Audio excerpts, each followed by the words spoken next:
صدر آصف علی زرداری نے چین کے نشریاتی ادارے CGTN کو خصوصی انٹرویو میں کہا کہ CPEC belt and road initiative کا فلیگ شپ منصوبہ ہے جو پورے خطے کے لیے ترقی کا باعث بنے گا۔ پروگرام ورلڈ ٹوڈے میں گفتگو کرتے ہوئے صدر آصف علی زرداری نے چین کے حالیہ دورے کو یادگار قرار دیتے ہوئے کہا کہ چین کے عوام نے محبت اور اپنائیت کا مظاہرہ کیا۔ انہوں نے کہا کہ چین نے ٹیکنالوجی اور محنت کے ذریعے دنیا میں مقام بنایا۔ صدر مملکت نے کہا کہ جنگوں کا نہیں، معاشی ترقی کا سوچنا ہوگا۔ ہم پرامن بقائے باہمی پر یقین رکھتے ہیں۔ Grace of our two nations friendship, Chinese are always very willing to help us, and we are very willing to help China, because China is the future, and all of the East will work with China.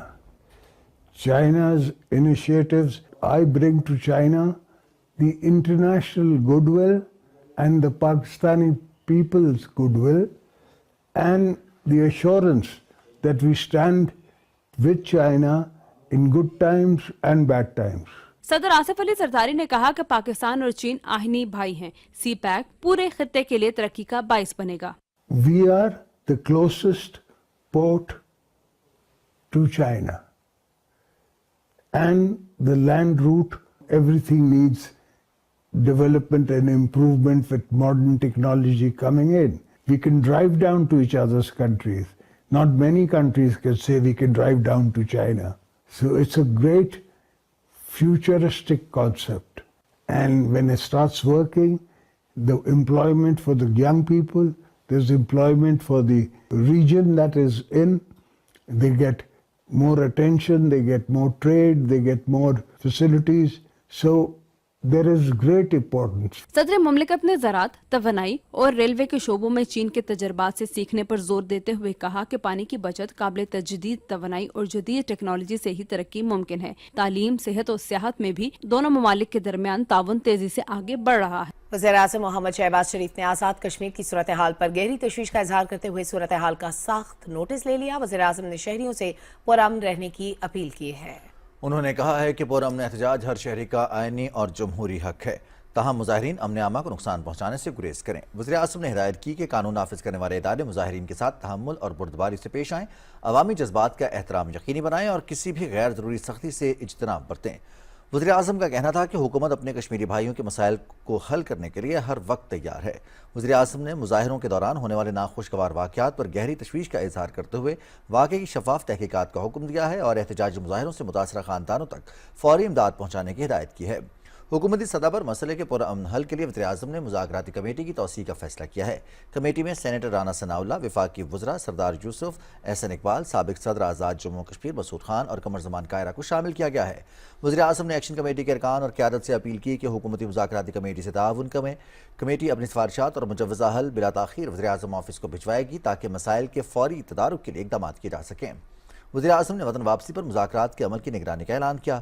اعلیٰ سطح مذاکراتی committee کے ارکان کی media سے گفتگو کرتے ہوئے کہنا تھا کہ کوشش ہے جلد از جلد صورتحال معمول پر لائی جائے۔ حکومت عوام کی مشکلات کو کم کرنے کے لیے ہر ممکن اقدامات کرے گی۔ ملک دشمن عناصر امن اور استحکام کو سبوتاژ کرنا چاہتے ہیں۔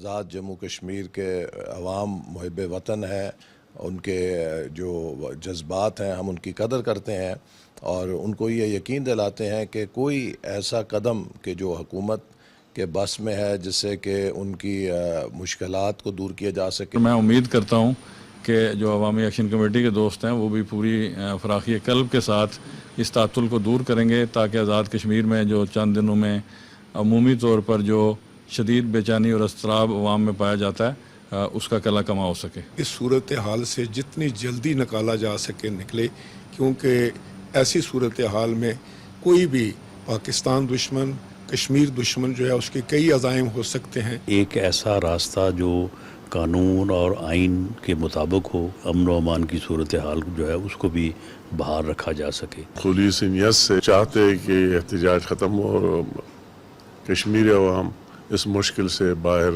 نکل آئے۔ ہم یہ امید بھی رکھتے ہیں کہ عوامی ایکشن کمیٹی کے جو ذمہ دار لوگ ہیں وہ کشمیر کی بہتری کے لیے، آزاد کشمیر کے لیے اور کشمیر کاز کی بہتری کے لیے وہ بات چیت کریں گے۔ معاملات کو پرامن طریقے سے بات چیت کے ذریعے، ڈائلاگ کے ذریعے حل ہونا چاہیے اور تشدد احتجاج کسی بھی معاملے کا اور مسئلے کا حل نہیں ہے۔